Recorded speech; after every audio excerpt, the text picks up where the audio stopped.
Director Francesco Giannini brings us Hall, which releases in UK digital download on the 13th of September. And this film is a definition of why a script is so important. Why is that? Stick around and find out.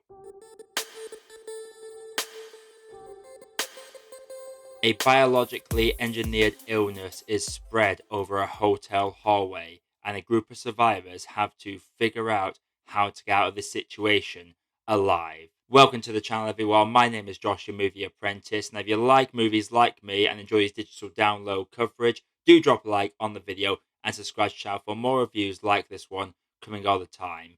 But now to talk about Hall, this, as I've said, is a film that needs a better script because unfortunately this is a very lackluster movie that is predominantly let down by the screenplay. To start off, let's go into some positives in this. The big standout within this movie is the special effects. The actual effect of the illness spreading through the occupants during this movie is very visceral and really well done. The visual effects that touch up on it afterwards as well are clear to see, and it just looks like a kind of illness that you would not wish on your worst enemy.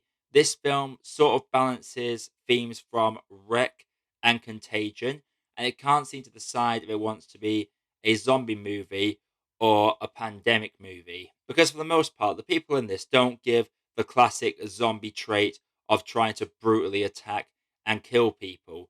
They just have their veins get very dark, they begin to sweat heavily, they struggle to breathe, and by all intents and purposes, they do sound and look like undead zombies crossed with the creatures from 28 Days Later. And if it sticks with this slow pandemic and these poor people getting ill, whereas a rich person's gala going on downstairs, it would have worked. But it does occasionally lean to the more zombie trait when an individual will randomly get violent for a few moments and then succumb to their illness. Carolina Barkazak and Yumiko Shaku are the two lead females in this, and they both do very solid jobs. Yumiko's character, Naomi, is by far the most well developed character in this. Both of them have a parallel story of trying to leave their abusive husbands, leaving with their children, and they unwittingly find themselves in this hotel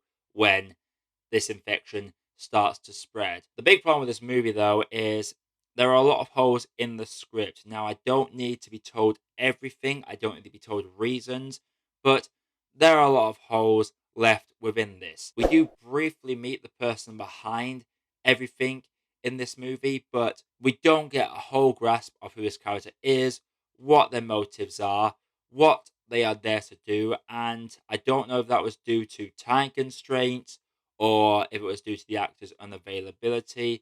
I can't really tell. This movie is a merciful 1 hour and 20 minutes long, and while I can't say the runtime drags, it would have been nice to see a bit more added to this antagonistic character that is clearly responsible for this to be added into it, because for the most part we just don't get to know much about anything with these characters. We get told the bare minimum by our leads, and the antagonist just shows up, and there are some other characters that will appear but we don't know anything about them, so we can't truly feel sorry for them as they are slowly and agonizingly passing away due to this infection. The movie uses the space of this hallway really well, and while a lot of the movement across the hallway is through crawling and very physical acting, which is very well done, the cinematography is decent, it's competently shot, though it's a little too orange for my liking.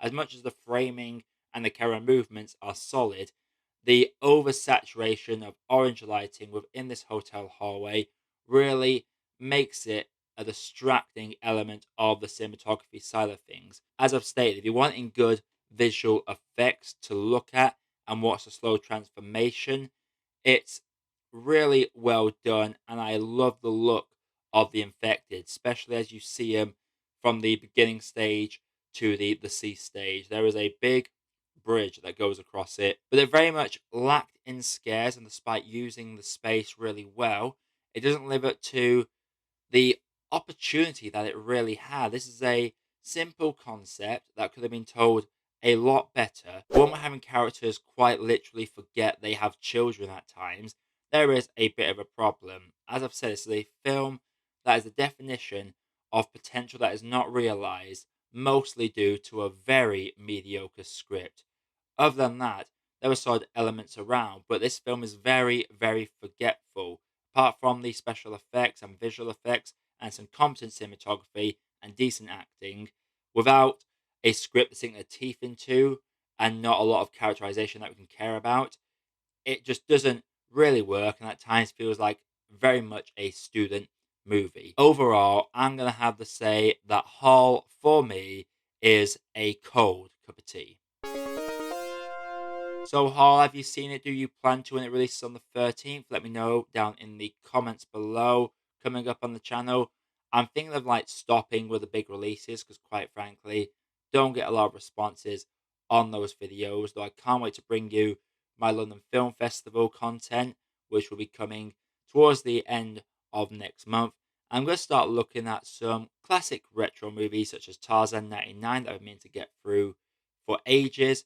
So once I get through that, do look out for that review and make sure you are notified for more content. But until next time, my name is Josh, I have been Movie Apprentice, and I'll see you in the next one.